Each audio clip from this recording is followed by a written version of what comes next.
days at the stick. From who's got it better than us to brick by brick. It's always the 49ers way, from off-season to game day. Yeah, we talk back. It's the 49ers Cutback.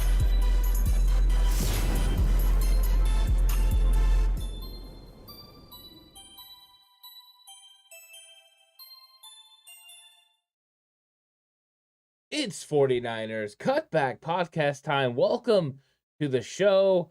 It's a news update show. We're going to be getting into all the news coming out of Santa Clara. And, of course, just anything that you guys want to put in chat. I'll be more than happy to get into that. But what is up, everyone that's already filling chat? What's up, Traffic? And Donald, how is it going? My first time being live since the Kansas City Chiefs game. Of course, that was a rough one.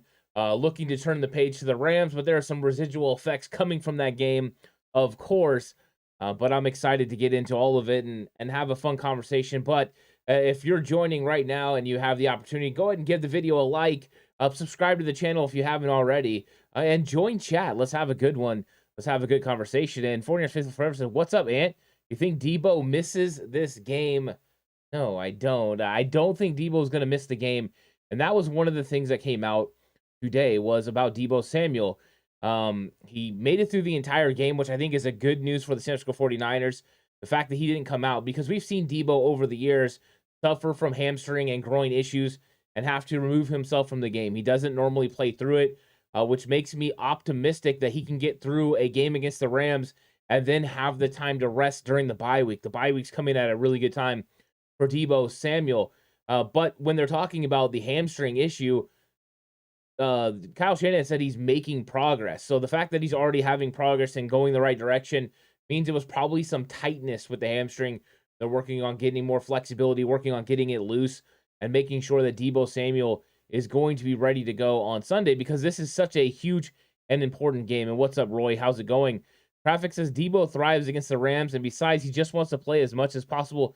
He's going to do everything in his power to be out there. And I'm in agreement with Traffic. I think Deebo Samuel wants to be out there. He's very passionate about winning. You do not lose in the playoffs like Deebo did. Of course, the whole team lost, and then sit on the sidelines and cry the way that he did without caring about his football team. And I think Deebo goes out there and illustrates it in the way that he plays, the aggressive style he plays. I think Deebo is going to get out there. And Roy is saying our tackles are in trouble. I think you got to remember the opponent. Some of what was going on with Kansas City were certain matchups made it difficult.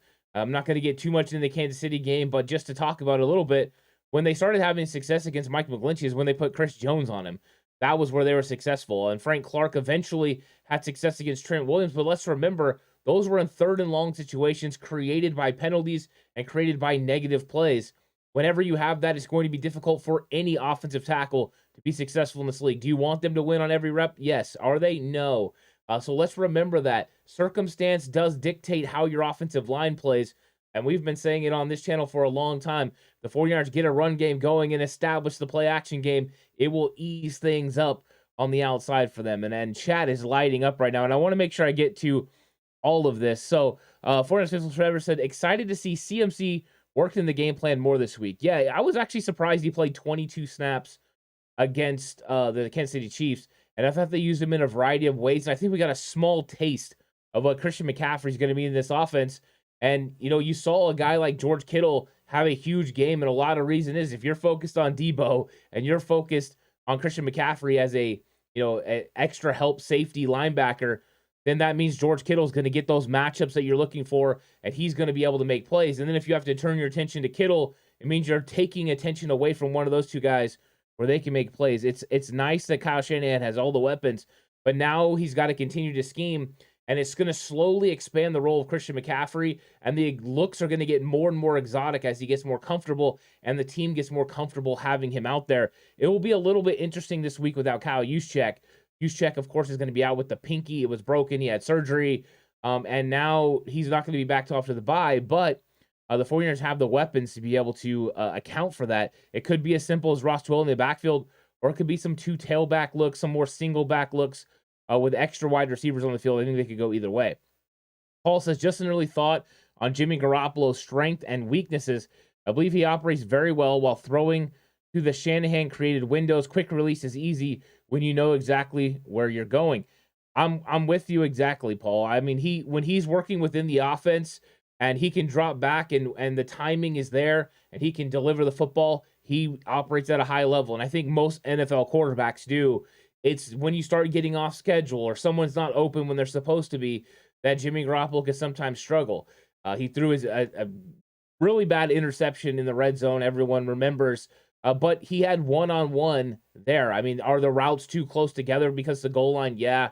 You'd like to be able to get more separation there. So he could get that ball over the top and to George Kittle. He did not do that. And once again, did he step into his throw? No. And that's kind of what Jimmy does. Jimmy falls away. He's very comfortable falling away and then just making that throw. So yeah, on time, in rhythm, those sort of things fitting within the offense. Jimmy Garoppolo operates at a high level. And the way that that's going to continue to operate is by running outside zone, moving those linebackers horizontally to create windows for him to throw the football, and Kyle Shanahan keep dialing it up. And I think they're going to get more chemistry through time, but I think Christian McCaffrey is going to do some of the movement as well, because now you're going to have to worry about him. And after the bye, Elijah Mitchell stopping them on the outside zone, which means linebackers are going to have to fly out of there and not stay home. It'll make it easier. Daly says, Ant, how was the weekend for you? Any time frame for the return of your partner, Alex? No, I mean, it was a great weekend. We did all the rehearsals and everything. It was about 2 hours away from me, so it was a little bit of travel, but the weekend went good. Alex got married. He had a really good time. We haven't talked about anything involving the podcast at all. All we did was just enjoyed the weekend, enjoyed the fun. And now, we'll approach that at some point, but that's kind of where we're at. But yeah, it was a good weekend overall. To everyone that's listening that is a Patreon member that normally watches Slightly Offsides and stuff, there's some personal things going on in horse life, so we're going to push pause on that until it's ready to go. So life continues to go and operate, and we flow with it. So if you didn't see Slightly Offsides or Face Off this week, that's why we weren't able to record those. Hopefully we'll get back to those at some point, but just know that when life comes at you, you just kind of got to go with it. But it was a good weekend spending time with Alex, and I know he's really excited about his future and what's going on with life. So thanks for asking, JLE. Soothing Sound says, how do we have so many weapons but can't accomplish nothing to get out of pressure? It's one of those things where having the weapons, it's going to help, but you have to remember that if you get a blitz situation or you incur so much pressure on a 3rd and long, it's kind of the situations every NFL defense wants a team in. I don't care if you're the elite quarterbacks, the Mahomes, the Rodgers, those guys, Josh Allen, they could get out of those situations 3rd and long. It's more difficult for quarterbacks that are, 10th through 32nd. It's tough for those guys to be able to get out of those situations without making a big time play. You need those guys to be 3rd and short. So 3rd and 5 and under is where you need Jimmy Garoppolo to be consistently successful. And 3rd and 3 is the best, because then you can actually run the football on 3rd down and keep the defense honest. When you can't, then those edge rushers have the opportunity to come after you. That's why it's so important to establish the run game, get in front of the sticks, and make sure you don't have 3rd and long situations to answer that. And we did have a super chat from Twisted Clown. Says, hope Kyle can script more than one drive this week. I think he did. I think that's how it feels, Twisted Clown, but they had opportunities. It just didn't execute. They had dropped footballs. They had turnovers. But in the second half, they came out, they kicked the field goal. They got the touchdown to George Kittle. That was at least a trend in a positive direction. You have to be able to score touchdowns to compete with Kansas City. They were unable to do that. That's why they started pulling away. I wasn't able to watch the second half live, but I ended up going back and checking it out. So I think that there's still some growth for this offense, but overall, the 49ers, they're moving in the right direction. And I think it's going to take a little bit of time to get McCaffrey. Now, coming out of the bye week, I expect to see a sharp offense. And if we don't, I'm going to get real worried. But I'm hoping that's what's going to happen. DZ says, yo, Ant, how much play do you think Verrett gets this week? I don't think he's going to get much at all. He's limited at practice today. I mean, I know we haven't went through the full scouting report, his full report yet, but he's limited at practice. They've been talking about knee soreness. So, I mean, if they were going to play him, maybe they'd play him a little bit this week. Kyle said he has a chance for this week. But I kept thinking maybe Kansas City, maybe this week. And now I'm thinking it's not going to be till after the bye. It's making me nervous with a trade deadline coming up next week that the 49ers might need to address the cornerback position. Which cornerback, I don't know. I've heard some small rumors about Greedy Williams, but who is out there the 49ers could go get? It's kind of nerve-wracking, to be honest. Big Papa says your window is interceptions happen when the window doesn't pop and you have to find your receivers on your own. You're right. I mean, that's for any quarterback. I mean, you're looking in areas. One of the misconceptions for most is that you're watching for your receivers. You're not actually watching your receivers. I'm sure you know this, Paul, is you're watching the defenders, and the defenders are going to dictate where you throw, and you are supposed to know where your receivers are. Now, Jimmy was including his interception in the red zone or in the end zone where he's trying to get it to Kittle, and it looks like a 5-yard Hail Mary. He's got one-on-one. It's not wrong to look at one of those guys that are over there and expect them to win against one-on-one coverage, including George Kittle. These are the things that, the big-time quarterbacks do. They locate one-on-one coverage in a blitz situation like that and get rid of the football, and their player makes a play. Was the throw good? No. Did he locate the guy he should have went to? Yes. But he should have made a better throw, and he should have got George Kittle an opportunity to make the pass or make the catch. He did not, though. JL says, need some reinforcements for our defensive tackles. I agree. Still nothing there, and Armstead doesn't seem any closer to coming back. Kinlaw still on IR, which means they continue to rotate through who they have. Maybe T.Y. McGill plays this week. We haven't seen T.Y. McGill, maybe he's still figuring out Chris Kaceric's system, but Kerry Hyder's been getting a lot of those reps on the interior. 49ers Faithful Forever said, we needed 8 sacks and Rams kicking field goals in red zone plus Huff's pick 6 to steal it in our last meeting. We need to score points. We definitely do. And, Christian McCaffrey is going to help. And I thought one thing that was interesting, Kyle Shanahan said in his press conference today, was he just discussed that the Rams don't really change their scheme. It's kind of like the same thing. You know what you're going to get from them. You know they're going to execute at a pretty high level. You just have to make sure you take advantage of the opportunities that are presented to you. So I think that's one thing that the 49ers have going their way from this one to last one is McCaffrey, because before it's Deebo, right? It's all on Deebo, and the Rams can't stop Deebo. Well, the Rams didn't exactly stop Christian McCaffrey a couple weeks ago either. 150 total yards of offense playing for Carolina. You would think that the 49ers are going to be able to operate with those two guys to make a lot of plays. And plus, Kittle's just getting healthier and healthier. So, yeah, I mean, you got to score points. You got to score touchdowns in this league, and you want to kick less field goals. But it's also about making sure you stop the Rams, which isn't easy. They presented a lot of troubles for the 49ers. I've been getting the video ready for my scouting report video that goes out on Patreon. And, watching the Rams make adjustments, watching the 49ers make adjustments, it's fun to watch. And you see those first series where McVay scripts it and Kyle Shanahan scripts it, and it's like boom, boom, boom. And then after that, it's a definite filling out process. So that'll be something fun to watch too. Donald says CMC will help the O-line. This team just needs to keep that mentality. And we had another $2 super chat from Twisted Clown says, year 6 with Kyle and Jimmy G, how much time to grow? It's one of those things where it's not so much that, as Kyle Shanahan talked about, the fact that he had a completely new coaching staff. And I'll give props to Grant Cohn for asking the question about the coaching staff. And Kyle Shanahan talked about how that coaching staff was prepared for a team that was going to run a certain style of offense with Trey Lance at the helm, and that they had to adjust, middle of the second game after Trey Lance got hurt. And those adjustments, he says, yeah, are they in tune with what's going on now? Yes, but it takes time and it takes rhythm from a coaching staff perspective and players. Just because you had a player, that was with your football team for a while doesn't mean that you can just plug and play him right back in. It takes time. It takes repetition. And so it seems like it's been 6 years, Twisted Clown, with Jimmy Garoppolo and Kyle Shanahan, so everything should be figured out.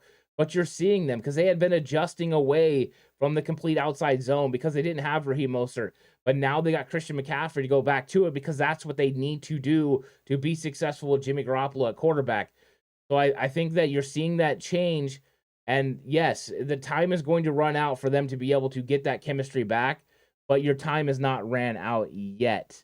So let's just remember that. And Soothing Sound says, in your opinion, do you think Kyle overthinks plays when he gets rolling and need to keep tempo? Should Kyle let Jimmy call some plays with the weapons he had? I don't think he should let Jimmy call plays. Do I think sometimes Kyle gets ahead of himself or could potentially outsmart himself? Yes, because I think all play callers do that. You anticipate a defense changing, and a lot of times if they don't change, you're like, what? They're really going to give me that again? And sometimes you can want to go to something else. That's one thing that I worked with a lot of play callers, and as they were developing, a lot of guys were afraid to go back to the well and run the same things over and over, fearful that the defense was going to adjust. But you have to kind of just force them to adjust. And can you get in rhythm with knowing what the defense is going to do, and you're hitting just as they're changing? Yes, we've seen Kyle do that in the past. It's just difficult to do that consistently in the NFL. Just don't know what you're going to get. A defensive coordinator that's going to adjust rapidly, or a defensive coordinator that's just going to stick to what he does and make you consistently beat them with that one thing. I also think that anytime that you get situations where you have drop footballs, turnovers, things like that, those really do hurt the rhythm at which an offensive coordinator calls plays. If he's expecting Brandon Ayuk to run a slant and get at least 6 yards, so that way he has second and short to take a shot to Danny Gray down the field on second and short, knowing he can dial up something on third and short if they don't have anything happen there. And then Brandon Ayuk drops the football. Now you're a 2nd and 10. If you take that shot, now you're 3rd and 10, you're behind the stick. So a lot of times those early down successes dictate how you call offense for the remainder of the drive. And that can really kill your rhythm as a play caller. Penalties do it. Turnovers do it for sure. But also just lack of execution. If you're expecting to get 3 yards on a run and you get -1, it changes the way you have to call plays for the rest of the drive. So I think that plays into it as well. But good question from Soothing Sounds. The 49ers Faithful says Jimmy G needs to learn how to throw the ball away. Agreed. That one he threw the interception to George Kittle, that should have went through the back of the end zone. Live to fight another day, kick the field goal. Do you want field goals against Kansas City? No. Would it have determined them winning or losing the football game? Probably not, but that was huge momentum switch. So I'm with you on that. Paul says, so does Shanahan make Jimmy or does Jimmy make Shanahan? I think it works hand in hand. Kyle Shanahan definitely helps Jimmy Garoppolo be successful, but Jimmy Garoppolo being able to execute what Kyle Shanahan wants for him is important. You can't have one without the other, right? I mean, it was one of those things where Joe Montana ran the offense Bill Walsh wanted on a all-time level. There were other teams that ended up running West Coast offense. They never ran it to the level that they ran it with Joe Montana. Now, do I think that you could institute a quarterback with a different skill set with Kyle Shanahan and have different success, maybe even more success? Absolutely. But I think Kyle locates what his player does well and tries to live within that. Now, Jimmy's strengths about working in the middle of the field does work without Kyle Shanahan likes to call offense. He likes to create voids in the middle of the field by using the run game and play action. That fits well with what Jimmy does. I think where Kyle would love to have a little extra from his quarterback is it throws outside the numbers and then anything vertical. He doesn't want to do it a lot, but 5 times a game, I think he would love to take shots down the field on second and short, calculated throws. See if you can get some whole shot plays out of it. And he was able to do that with Matt Ryan when he was in Atlanta. He hasn't been able to have a quarterback that can handle that since. So I think there are areas that he loves about Jimmy Garoppolo's game and how he runs the offense. And then I think there's areas he wished Jimmy Garoppolo was a little bit better at. And I think that's why he went and got Trey Lance. He was hoping that Trey Lance could operate in those areas. And then, like we've said before, when plays break down, extend. You're looking for that. He's looking for a even better option with all things, right? If you can improve your team. Do you need Christian McCaffrey? Probably not. But you're a lot better with Christian McCaffrey. So I think it's one of those things, always improving is important. Paul says, it took Mahomes showing up for Andy Reid to get the credit and brilliant mind. Yeah, it does. I mean, getting that right guy. I mean, if you end up getting one of those elite guys, it'll make you look real good real fast. I mean, whenever I would get a very impactful player, it made me look good because there were times that I made mistakes calling plays. I called something that wasn't there, and that player could bail me out. So, yeah, having those guys is very important, and having great players is never a bad thing. That's why you don't stop with 2 or 3 good players. You want to get all the good players. Get everyone you can so that way you can be the most successful that you can be. Yeah, Roy and 49ers Faithful are asking about Verrett. He's probably not going to play till after the bye. I wouldn't be surprised if they don't go ahead and, use him a little bit, maybe sparingly. But they've got to figure out this cornerback position because I know Charvarius Ward had a difficult time. I think a lot of that was going against his former team and them understanding his strengths and weaknesses. I look for him to bounce back. He's also was playing with a little bit of a There was a nick, and I think that plays into it a lot. Jimmy Ward dusting the rust off, but I think those guys will bounce back. But I wonder about the cornerback opposite of Charvarius Ward. That gives me a little bit of worries. So I think that's something they still need to address. 49ers Faithful says another point, Drake Jackson needs to play more. He does. You know what I think would help Drake Jackson play more is if the 49ers forced more third and long situations. Those are opportunities for him to come in and make an impact on the football team. When they're not in third and long and they're in, a kind of give or take. In Atlanta, it was all about they could run the ball on third down because they would run it on fourth too. Those aren't great situations for Drake right now. He's not as good against the run as he is playing against the pass. So I think getting into third and long situations means more playing time for Drake Jackson. Jelly says, would you give Marlon Davidson, defensive tackle released from Atlanta, a shot? I mean, you always kick the tires on guys that can play on the inside, especially right now. I don't know if they believe Kinlaw is going to be ready to come back or when Armstead is going to come back. If you believe you're going to get those guys back, you're probably being more hesitant. But I'm kicking the tires on Ndamukong Suh if it's me. So I would kick the tires on Marlon Davidson as well. Randy Daytona says, team has been terrible since Mostert left. It changed the game, Randy, because they were very proficient in running outside zone with him in, and he could stretch defenses horizontally, which created the windows for Jimmy Garoppolo. If you're not stretching them horizontally this way, the linebackers don't have to move this way, which means they can sit in the middle of the field and create tighter windows for Jimmy Garoppolo to throw. You have the tight windows this way, and then the safety coming up this way, and it made it so difficult last year at times for them to be able to throw the football and complete it over the middle. If you get that vertical game going and you stretch those guys again, you get horizontal windows to throw the ball. That's why Christian McCaffrey was huge, and that's why Elijah Mitchell will help as well. Those two guys are the most proficient in running the outside zone. That's going to make linebackers move. That's going to create those throwing lanes for Jimmy Garoppolo. But that was a different way of handling how they were going to handle offense. They were going to go with bigger running backs with Trey Lance, go more downhill, vertical run game, Aaron Banks, Spencer Burford. That's what they're about. But now they had to kind of change it up and go back to what they do with Jimmy Garoppolo. And so I think that's something you guys just, we got to remember inside the offense. That's kind of how it goes. So just handling, the different guys as they come through is important. But, this is part of that going back to using Jimmy Garoppolo's strengths. They had to find a way to do so. And it's a process. It's a different type of game than you've got, with the current backs that they have in, before that. And of course, another news about the running backs is Tevin Coleman released yesterday, signed to the practice squad today. So that, that is true. That's been going on. BV says, and this is off topic. Do you think Christian wears 23 to honor Michael Jordan? I know it's a crazy question. I think he wears 23 because it's the closest to 22 and because his college number was 5. So 2 + 3 = 5 be my closest guess, but I don't know what numbers were really available for him. Not a lot. But I think 23 definitely works out for him because right now Deebo just signed the deal with Jordan. If I'm Christian McCaffrey, I'm hoping I get something similar. Why not? Seth says reports are saying Kareem Hunt could be traded with a single day 3 pick. Would you have liked to see that move and not leverage so much for draft capital? I like Kareem Hunt a lot. But Kareem Hunt is a different style of player than Christian McCaffrey. McCaffrey's usage in the pass game to be able to play wide receiver or slot are what I think Kyle Shanahan's really enticed with, but also to run the outside zone. I like Kareem Hunt, and I think he would have been a solid pick and a lot cheaper.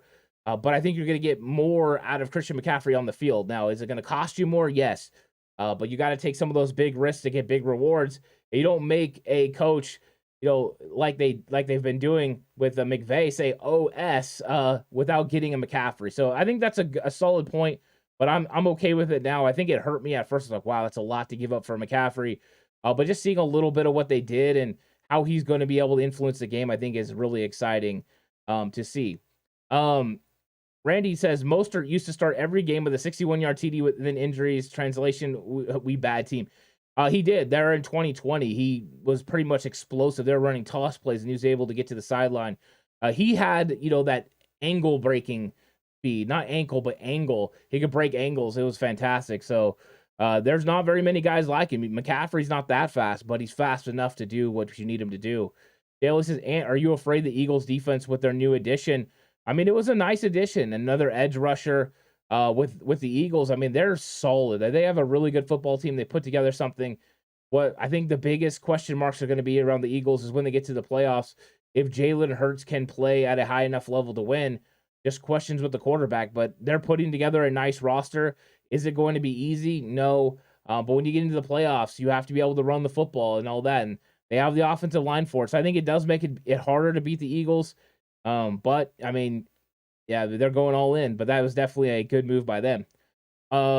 What's up, Coach Tim? He says, hey, Ant, hope all is well. One thing CMC gives us is wide zone back. The guys we have now until Mitchell comes back just don't run well. Also, CMC is a fantastic receiver. Yeah, we agree for sure on that, Coach Tim. And then congratulating Alex and his new wife. Thank you for that. Randy says, healthy Mitchell was closest we look to Mostert offense. Yeah, and that's the thing. When you get Elijah Mitchell back to go with Christian McCaffrey, that 1-2 punch is going to be fantastic. Then you can save Jeff Wilson Jr. for these short yardage carries. You can see in the film, I don't know how many people have watched the All-22. I know that guys have been doing the breakdowns. My week has been kind of crazy, so it's been a little bit more difficult for me. But the All-22 of the Kansas City Chiefs and Niners, PDP was missing cutbacks. He was missing those reads. So I think right now, Jeff Wilson Jr. being that third guy, imagine him going from first guy to third guy here in a couple weeks. Fantastic. So I'm excited about the running back room overall, especially with Elijah Mitchell coming back. I thought in training camp he looked really, really good, and I want to see him continue to expand on it. He looked like way better than year one. This guy is experienced, and as long as he's healthy, not only does he run physical, but he runs through these little narrow holes. Like him and McCaffrey have a little bit of a different way of going about it. Elijah Mitchell's more straight ahead, vertical, get vertical right away. McCaffrey's got some shiftiness to him. So that's good. You have to prepare for two different style of running backs, but I believe now we have two RB1s. Elijah Mitchell can be RB1 on half the teams in the league, and you got Christian McCaffrey who can be an all-pro on most of the teams in the league. So the running back room is going to be at its highest level, and then you've got a lot of weapons to be able to create. I want to see those two guys on the backfield in the backfield together a couple times. So I'm excited. 49ers Faithful says, do they put Ward back at safety? He was trash at nickel, and Gibson hasn't played well in the last 2 weeks. Yeah, I mean, I think they do go back to Jimmy Ward playing safety. I think that they were trying to do that because of the players that they were playing against. It made sense with Travis Kelce. But I think that they're going to have to go with Ward. They're going to have to take Gibson out. Gibson getting matched up in some of the situations where he had, Hufanga helping on somebody else, and he was caught in no man's land. I think Jimmy Ward can make some of those plays. He's faster. He just understands this offense a little bit better. Do I think we'll still see Gibson? Yes. But I do think it's time to transition back to Ward, especially if Ward can tackle with the hand. Tim says, CMC will also give us great wide zone fake, and we screen off of it too. He gives us additional options, opens up a lot, even with our receivers. He'll have an impact. Yeah, he has an impact for sure. And Soothing Sounds says, is McCaffrey just a different version of Deebo? I think what you're getting from McCaffrey is he's a run-first guy. So he's an actual running back who can catch the ball. Where with Deebo, you have a wide receiver who can run.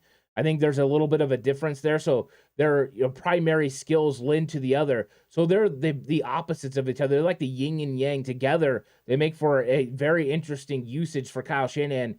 It's going to be nice. You've got Christian McCaffrey you can use more in the run game, which saves Deebo. But then when you do go with Deebo in the run game, you have a proficient receiver in Christian McCaffrey, so you can use them interchangeably.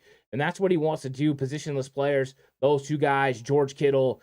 I think that's how he's kind of handling it. So that's how he goes about it. Now, I did want to update, just keep a couple of the other injuries out there. I know we didn't really get into it. We got into questions, and it's been a lot of fun. But Eric Armstead was out, of course, with his foot and ankle still. Ebukam still dealing with the Achilles tendonitis.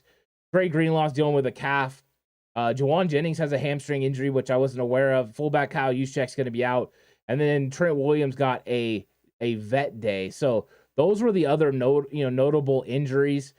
To me, it seemed like most of them were guys they expected to be able to play, but they were off today, which means they're not practicing. If you're not practicing, you're not able to get out there and make something happen. So I think that they're going to have to figure that out. And then Randy says, will Calf eventually transition to jacked fullback running back hybrid? they need a burst guy in the running back one, in my opinion. I think he's not going to transition like into a fullback running back hybrid. I think they're just going to be able to use two back sets. So you can put two guys back there together. Kyle Shanahan fooled around with it a little bit with TDP a couple weeks ago, moved TDP in motion, kicked out. That was with Deebo running the ball. So I think they have an avenue to be able to put those guys in. And whenever you can have a situation where you can have two tailbacks in there, especially guys who can catch the ball in the backfield, to go with the versatile players like Kittle, Deebo, it just puts a lot of stress on defenders. Personnel groupings for defenses, who do you have in? Are you going to have in your base set because they have two running backs out, especially when Kyle Juszczyk's in? Are you going to have your base set, or are you going to have a nickel or a dime? I think it makes it hard. And then if you are being put into situations where you're in a dime, for instance, and they can still motion in and run the football, that's tough to deal with. So I think that's one of those things that's going to be fun, is being able to use these guys in a variety of different ways. True versatility for Kyle Shanahan. And he said it's exciting and it's fun again to go ahead and scheme up plays for Christian McCaffrey. That will definitely get his creative juices going. It's going to be fun for him to figure out how to operate against the Rams. The one good thing we know, they play well against the Rams, and they know what the Rams do against them. So Kyle's going to be able to pretty much figure this thing out early. What I'm hoping is they're going to get the offense going early and establish that, and then try to get a couple early stops against the Rams. Of course, tomorrow I will have my game preview show. You guys can join me for that, and we'll get more into the key matchups and exactly how the 49ers plan to attack the Rams on both offense and defense. That'll be fun. Plus, bold predictions, and we'll get into the score and who I think is going to win the game. You can expect all that. Then on Friday, the Madden simulation is going to come out. So lots of cool stuff coming out during the week. If you're over on Patreon, tomorrow the scouting report video will come out. You'll be able to see the 49ers versus Rams the first time. I break it down, go into exactly how they are attacking each other and stuff. I'm actually going to record that a little bit later. If you're also on Patreon, today is our Zoom call at 5 o'clock. Hop on over there and join the Zoom. Everyone just interacts and has a fun conversation. So lots of cool stuff coming up. But thanks everyone for coming through and checking out the video. Looking forward to talking to you all again. But until next time, stay safe and remember, the right way is always the 49ers way.